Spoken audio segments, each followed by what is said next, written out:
هيحصل ايه في جسمي لو انا منعت سكر لمده اسبوعين؟ اول حاجه هلاقي ان مستوى الطاقه في خلال اول يومين بيبدا يقل، ببدا احس ان انا جسمي مش فايق، بحس ان انا مزغلله، بحس ان انا مقريفه نتيجه سحبه السكر اللي بتحصل. على اليوم الثالث بيبدا الجسم يستقر والطاقه فيه بتبقى متوازنه، بحس بنوع عميق بيحصل، ببدا احس ان المود والمزاج بدا يتظبط. طبعا السكر بيأثر تأثير مباشر على هرمونات النوم وعلى كل هرمونات اللي طالعه من المخ عندي.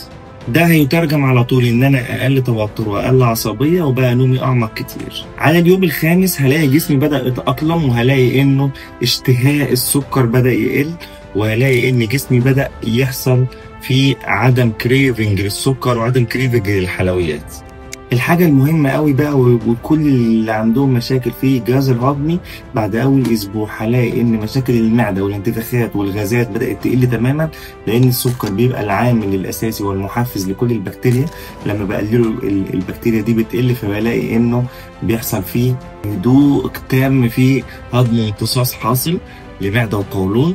وكمان بالنسبة للتخسيس بلاقي إن جسمي بدأ ينزل مية أملاح المختزنة بقوة نتيجة قلة السكر، وكمان نتيجة قلة الملح لو أقل الملح خالص كمان، لأن السكر عامل رئيسي في اختزان واحتباس السوائل بالجسم. الحاجة المهمة جدا، ببدأ ألاقي الالتهابات في جسمي بدأت تقل، وبدأنا نلاقي إن البشرة نورت وبقى فيها نضارة أكتر، لأن السكر عامل رئيسي لكل الالتهابات اللي بتحصل في الجسم وخصوصا البشرة. فببدأ ألاقي إن بشرتي بدأت تبقى أكثر نضارة وأكثر حيوية.